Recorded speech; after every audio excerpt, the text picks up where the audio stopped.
ನಮಸ್ತೆ ಸ್ನೇಹಿತರೆ. ಶ್ರೀ ಶಿವಪುರಾಣದ 11ನೆಯ ಭಾಗವಾದ ಕೈಲಾಸ ಸಂಹಿತೆ. ಸೂತರೆನ್ನುತ್ತಾರೆ, ಋಷಿಗಳೇ, ಓಂ ಅಕಾರಯುಕ್ತ ಪ್ರಣವದಿಂದ ಶಿವನೇ ಮೂಲತಃ ಈ ಎಲ್ಲ ಜಗತ್ತನ್ನು ಸೃಷ್ಟಿಸಿದನು. ಶಿವನು ಪ್ರಣವರೂಪಿ, ಪ್ರಣವವು ಶಿವರೂಪಿ. ಪ್ರಣವವು ಎಲ್ಲ ಮಂತ್ರಗಳಿಗೆ ಶಿರೋಮಣಿಯಾಗಿದೆ. ಶಿವನು ಪಾರ್ವತಿಗೆ ಸನ್ಯಾಸ ಹಾಗೂ ಹೈನಿಕ ಕರ್ಮಗಳನ್ನು ಹೇಳಿದನು.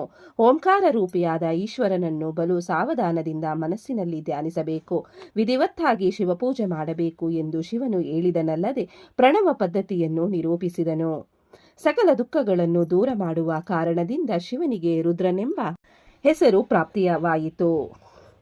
ಪುರುಷ ಪ್ರಕೃತಿಗಳನ್ನು ತನ್ನ ಅಧೀನಕ್ಕೆ ಒಳಪಡಿಸಿಕೊಂಡವನು, ತ್ರಿಗುಣ ತತ್ವಗಳ ಅವಿನಾಶಿನಿ ಮಾಯೆಯೂ ಆಗಿರುವವನೇ ಪ್ರಕೃತಿ ಹಾಗೂ ಮಾಯೆಯು ಮಹೇಶ್ವರ.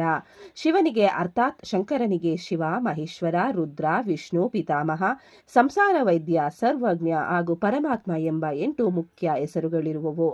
ಪರಿಶುದ್ಧಾತ್ಮ ಮಹಾದೇವನಿಗೆ ಸರ್ವ ಗುಣಗಳಿಗೆ ಆಧಾರನಾಗಿರುವ ಈಶ್ವರನಿಗೆ ಮಹಾತ್ಮರು ಶಿವ ಎಂದು ಹೇಳಿರುವರು. ಇವನ್ನು ಸೂತರು ಋಷಿಗಳಿಗೆ ಹೇಳಿ ತೀರ್ಥಯಾತ್ರೆಗೆ ಹೋಗಿ ಬಂದರು. ಯಾತ್ರಾ ಕಾಲದಲ್ಲಿ ಕಾಳಹಸ್ತಿ, ಕಾಶಿ ಮೊದಲಾದ ಕಡೆಗಳಲ್ಲಿ ಸಂಚರಿಸಿದರು. ಬಳಿಕ ಸೂತರು ಋಷಿಗಳಿಗೆ ವಾಮದೇವರು ನಿರೂಪಿಸಿದ ಬ್ರಹ್ಮವನ್ನು ತಿಳಿಸಿದರು. ವಾಮದೇವ ಮುನಿ ಶಿವಜ್ಞಾನ ತಿಳಿದಿದ್ದ ಗುರು. ಆತ ಪ್ರತಿ ಈಶ್ವರನೇ ಆಗಿ ಪರಂಧಾಮ ಬ್ರಹ್ಮನಲ್ಲಿ ನೀಲನಾಗಿರುತ್ತಿದ್ದನು. ಒಮ್ಮೆ ವಾಮದೇವ ಕುಮಾರಗಿರಿಯ ಮೇಲೆ ಹೋಗಿ ಸ್ಕಂದನನ್ನು ಕಂಡು ಸ್ತುತಿ ಮಾಡಿದನು. ಸ್ಕಂದನು ಮೆಚ್ಚಿ ನಿಮ್ಮ ಇಚ್ಛೆ ಏನೆನ್ನನು. ವಾಮದೇವನು ಪ್ರಣವದ್ವಾರದಿಂದ ಶಿವನನ್ನು ಸಂಬೋಧಿಸಲು ಅವನು ಕ್ಷಣ ಮಾತ್ರದಲ್ಲಿ ಪಾಪ ದೂರ ಮಾಡುವನು. ಪ್ರಣವೋಪಾಸನೆ ಪಾಪ ನಾಶಿನಿಯಾಗಿರುವುದು. ಪ್ರಣವದ ಅರ್ಥವನ್ನು ತಿಳಿಸಬೇಕೆನ್ನಲು ಸ್ಕಂದನು, ವಾಮದೇವನೇ, ಮುಮುಕ್ಷಗಳಿಗೆ ಶಿವನೇ ಧ್ಯಾನವಸ್ತು. ಶಿವ ಸರ್ವವ್ಯಾಪಿ ಪರಮಾತ್ಮ. ಪ್ರಣವಾರ್ಥ ಪರಿಜ್ಞಾನ ರೂಪದಿಂದ ಹೇಳುವೆನು. ಓಂಕಾರ ಶಿವ ವಾಚಕವಾಗಿರುವುದು. ಎಲ್ಲ ಮಂತ್ರಗಳ ಬೀಜರೂಪ ಮಂತ್ರ ಈ ಪ್ರಣವವಾಗಿದೆ. ಶಿವನೇ ಪ್ರಣವ ಎಂದು ಹೇಳಿದನು. ಅಲ್ಲದೆ ಮುಂದುವರೆದು, ವೈಶಾಖ, ಶ್ರಾವಣ, ಆಶ್ವೀಜ, ಕಾರ್ತಿಕ, ಆಷಾಢ ಈ ಮಾಸಗಳ ಶುಕ್ಲ ಪಂಚಮಿ ಇಲ್ಲವೇ ಪೂರ್ಣಿಮೆಗಳಂದು ಶುದ್ಧರಾಗಿ ಗುರುಚರಣ ತೊಳೆದು ಪುಷ್ಪವನ್ನು ಹಾಕಿ ಪ್ರಣವ ಮಂತ್ರದಿಂದ ಅಭಿಮಂತ್ರಿಸಬೇಕು ಎಂದು ಪೂಜಾ ವಿಧಾನಗಳನ್ನು ಹೇಳಿದನು. ಬಳಿಕ ಯತಿಯ ಕ್ಷೌರ ಮತ್ತು ಸ್ನಾನಾದಿಗಳ ವಿಧಿಯನ್ನು ಹೇಳಿದನು. ವಾಮದೇವ ಅಗಸ್ತ್ಯರಾದಿಯಾಗಿ ಸನಕ, ಸನಂದನ, ಸನತ್ಸುಜಾತ, ಸನತ್ಕುಮಾರ, ಪುಲಸ್ತ್ಯ ಈ ಎಲ್ಲರೂ ಪರಮೇಶ್ವರನ ಅಧಿಷ್ಠಾನ ರೂಪರು. ಎಲ್ಲರೂ ಯತೀಂದ್ರರು, ವೇದಾರ್ಥಗಳನ್ನು ತಿಳಿದವರು. ಅವರಿಂದಲೇ ವೇದಾಂತ ಸಿದ್ಧಾಂತ ರೂಪಣಗೊಂಡಿತ್ತು. ನೀನು ಶಿವಧ್ಯಾನ ಮಾಡುತ್ತಾ ಶಿವ ಸ್ವರೂಪನಾಗು. ನದಿಗಳು ಸಾಗರವನ್ನು ಕೂಡುವ ಹಾಗೆ ತ್ರಿಮೂರ್ತಿಗಳನ್ನು ಧ್ಯಾನಿಸಿ ಮೋಕ್ಷವನ್ನು ಹೊಂದು ಎಂದು ಹೇಳಿದ ಬಳಿಕ ವಾಮದೇವನು ಶಿವಪಾರ್ವತಿಯರಿಗೆ ನಮಸ್ಕಾರ ಮಾಡಿದರು. ಶಿವನ ಸ್ತುತಿಗೈದರು.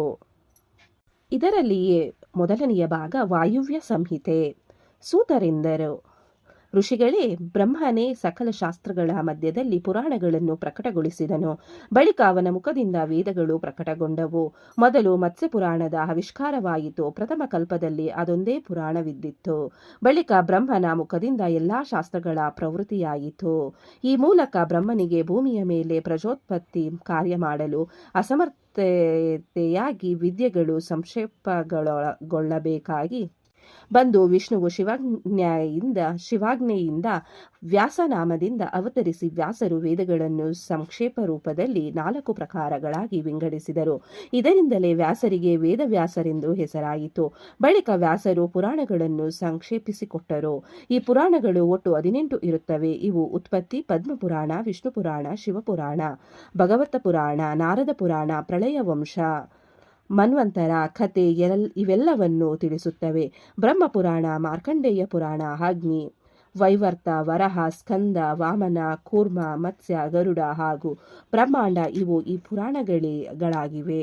ಶಿವಪುರಾಣವು ಭಕ್ತರ ಮನೋರಥಗಳನ್ನು ಈಡೇರಿಸುತ್ತದೆ. ಇದರಲ್ಲಿ ಒಟ್ಟು 12 ಸಂಹಿತೆಗಳಿದ್ದು 1,00,000 ಶ್ಲೋಕಗಳಿವೆ. ಇದು ವೇದಸಮ್ಮತ ಪುರಾಣವಾಗಿದೆ. ವಿದ್ಯೇಶ್ವರದಿಂದ ವಾಯುವ್ಯ ಸಂಹಿತೆಯವರೆಗೂ ಈ ಸಂಹಿತೆಗಳಿವೆ. 12 ಸಂಹಿತೆಗಳ ಶಿವಪುರಾಣವನ್ನು ವ್ಯಾಸರು ಒಟ್ಟು 24,000 ಶ್ಲೋಕಗಳಲ್ಲಿ ಸಂಗ್ರಹಿಸಿರುವರು. ಇದರಲ್ಲಿ ವೇದ ಸಹಿತ 7 ಸಂಹಿತೆಗಳನ್ನಿರಿಸಿದೆ. ಋಷಿಗಳೇ, ಎಲ್ಲ ಜೀವಿಗಳ ಶರೀರ ಧಾರಣ ಮಾಡುವ ವಾಯುದೇವನು ನೈಮಿಷಾರಣ್ಯಕ್ಕೆ ಬಂದು ಋಷಿಗಳಿಗೆ ಶಿವತತ್ವಜ್ಞಾನದ ಬಗೆಗೆ ಬೋಧಿಸಿದನು. ಕಾಲವು ವಿಶ್ವನಿಯಮಕ ಈಶ್ವರನ ಬಲವಾಗಿರುತ್ತದೆ. ಸಂಸಾರವೆಲ್ಲ ಕಾಲನ ವಶವಾಗಿದೆ. ಕಾಲವು ಶಿವನನ್ನು ಬಿಟ್ಟು ಇನ್ನಾರ ವಶದಲ್ಲಿಯೂ ಇರುವುದಿಲ್ಲ. ಏಕೆಂದರೆ ಶಿವನು ಕಾಲನ ವಶದಲ್ಲಿರುವುದಿಲ್ಲ. ಆತ ಕಾಲಾತೀತ. ಕಾಲನ ಮುಂದೆ ಯಾರು ಓಡಲಾರರು. ಎಲ್ಲವೂ ಕಾಲಗತಿಯಲ್ಲಿದೆ. ಕಾಲವು ಬಲಿಷ್ಠನನ್ನು ದುರ್ಬಲಗೊಳಿಸುವುದು, ಸಿರಿವಂತರನ್ನು ದಾರಿದ್ರ್ಯಕ್ಕೆ ನೂಕುವುದು. ಜನನ ಮರಣಗಳು ಕಾಲನ ನಿರ್ಧಾರಕ್ಕನುಸಾರ ಇರುವುವು. ಕಾಲನ ಮಹತ್ವವನ್ನರಿತವನು ಪರಮಾತ್ಮನನ್ನು ಹೊಂದುವನು. ಶಿವನೇ ಆ ಪರಮಾತ್ಮನು. ಇಂಥ ಶಿವನನ್ನು ಎಲ್ಲರೂ ನಮಸ್ಕರಿಸಿ ಎಂದು ವಾಯುದೇವನು ಹೇಳಿದನು. ಹಾಗೂ ವಾಯುದೇವನು ಕಾಲನ ಆಯುಷ್ಯ ಪರಿಮಾಣ ತಿಳಿಸುತ್ತಾ, ಕಾಲದ ಆದ್ಯಮಾನವು ನಿಮಿಷದಿಂದ ಆರಂಭವಾಗಿ ಕೊನೆಯು ಶಾಂತದಿಂದಾಚೆಗೆ ಇರುವುದು ಎಂದು ಹೇಳಿದನು. 15 ನಿಮಿಷಗಳು ಅಂದರೆ ಒಂದು ಕಾಷ್ಟ, 30 ಕಾಷ್ಟಗಳು ಅಂದರೆ ಒಂದು ಕಾಲ, 30 ಕಲೆಗಳು ಅಂದರೆ ಒಂದು ಮುಹೂರ್ತ, 30 ಮುಹೂರ್ತಗಳು ಅಂದರೆ ಒಂದು ಅಹೋರಾತ್ರಿ, 60 ಅಹೋರಾತ್ರಿ ಅಂದರೆ 2 ಪಕ್ಷಗಳು, 2 ಪಕ್ಷಗಳು ಅಂದರೆ ಒಂದು ಮಾಸ, 6 ಮಾಸಗಳು ಅಂದರೆ ಒಂದು ಆಯಾನ, 2 ಆಯಾನಗಳು ಅಂದರೆ ಒಂದು ವರ್ಷ ಎಂದು ಹೇಳಿದ ವಾಯುವು 1 ವರ್ಷದ ಅವಧಿಯು ದೇವತೆಗಳ ಒಂದು ಅಹೋರಾತ್ರಿಯ ಸಮ ಎಂದು ತಿಳಿಸಿದನು. 12 ಮಾಸಗಳಿಗೆ 1 ವರ್ಷ, ಮಾನವರ 360 ವರ್ಷಗಳು ದೇವತೆಗಳ 1 ವರ್ಷ, 8,000 ವರ್ಷಗಳು ಬ್ರಹ್ಮನ ಯುಗವಾಗಿದೆ.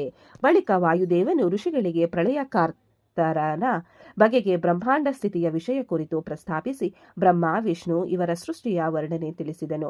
ಮಹೇಶ್ವರನೇ ಬ್ರಹ್ಮ, ವಿಷ್ಣು, ಮಹೇಶ ಈ ಮೂವರಿಗೂ ಕಾರಣಾತ್ಮನು. ಅವನಿಂದಲೇ ಸೃಷ್ಟಿ, ಸ್ಥಿತಿ, ಕಾರ್ಯಗಳು ನಡೆಯುವವು. ಸೂತರೆಂದರು, ಋಷಿಗಳೇ, ಬ್ರಹ್ಮದೇವನು ಶಿವನಿಂದ ಮಹಾಶಕ್ತಿಯನ್ನು ಪಡೆದು ಆಗಿನಿಂದ ಪ್ರಜೋತ್ಪಾದನೆಗೆ ತೊಡಗಿ ತನ್ನ ಅರ್ಧ ಶರೀರದಿಂದ ಪುರುಷನಾದನು. ಅರ್ಧವಿದ್ದ ಪುರುಷ ಶರೀರದಿಂದ ವಿರಾಟ್ ಸ್ವರೂಪ ಉತ್ಪನ್ನವಾಯಿತು. ಅವರಿಂದ ಪ್ರಥಮ ಪುರುಷ ಸ್ವಯಂಭುವ ಮನು ಹುಟ್ಟಿದನು. ವಾಯುದೇವರಿಂದ ಋಷಿಗಳು ಶಿವೋಪಾಸನೆ ಶ್ರೇಷ್ಠ ಧರ್ಮ ಹೇಗೆ ಎಂಬುದನ್ನು ತಿಳಿದರು. ಶಿವೋಪಾಸನೆಗೆ ಕ್ರಿಯಾ, ಜಪ, ಧ್ಯಾನ ಹಾಗೂ ಜ್ಞಾನ ಇವು ಉತ್ತರೋತ್ತರ ಸಾಧನಗಳಾಗಿವೆ. ಪಾಶುಪತ ವ್ರತವು ಪರಮ ಜ್ಞಾನಮಯವಾಗಿದೆ. ರುರು, ದದಚಿ, ಅಗಸ್ತ್ಯ ಹಾಗೂ ಉಪಮನ್ಯು ಈ 4 ಋಷಿಗಳು ಶಿವ ಸಂಹಿತೆಯ ಆದ್ಯ ಪ್ರವರ್ತಕರು. ಇವರೆಲ್ಲ ಪಶುಪತಿ ವ್ರತಧಾರಿಗಳು. ಅವರ ಪ್ರಕಾರ ಪಶುಪತ ಯೋಗವು ಶಿವನನ್ನು ಪ್ರಕಟಿಸುವುದು, ಪ್ರಸನ್ನತೆ ಉಂಟಾಗುವುದು, ಸಂಸಾರದಿಂದ ಮುಕ್ತತೆಯಾಗುವುದು. ಶಿವ, ಮಹೇಶ್ವರ, ರುದ್ರ, ವಿಷ್ಣು ಹಾಗೂ ಬ್ರಹ್ಮ ಇವರು ಉಪಾಧಿಯುಕ್ತರು.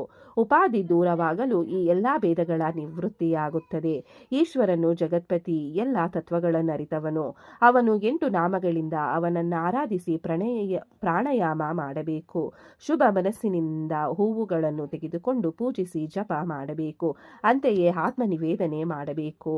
ನಾಮಾಷ್ಟಕಗಳಿಂದ ಶಿವನನ್ನು ಹೃದಯದಲ್ಲಿ ಧ್ಯಾನಿಸಬೇಕು. ಆಗ ಪಾಶುಪತ ಜ್ಞಾನ ಪ್ರಾಪ್ತಿಯಾಗುವುದು.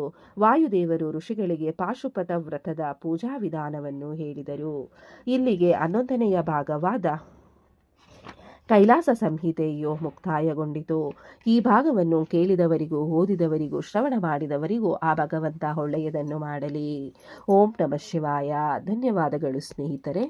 ವಿಡಿಯೋ ನೋಡಿಕ್ಕೆ ಎಲ್ಲರಿಗೂ ಧನ್ಯವಾದಗಳು. ನಿಮಗೆ ಈ ವಿಡಿಯೋ ಇಷ್ಟ ಆಗಿದ್ರೆ ಪ್ಲೀಸ್ ಒಂದು ಲೈಕ್ ಮಾಡಿ. ನೆಕ್ಸ್ಟ್ ಇನ್ನು ಜಾಸ್ತಿ ವಿಡಿಯೋ ಹಾಕ್ತೀವಿ. ಹಾಗೆ ನಿಮ್ಮ ಫ್ರೆಂಡ್ಸ್ಗೆ ಶೇರ್ ಮಾಡಿ ಮತ್ತೆ ಸಬ್ಸ್ಕ್ರೈಬ್ ಮಾಡಿ. Thank you very much.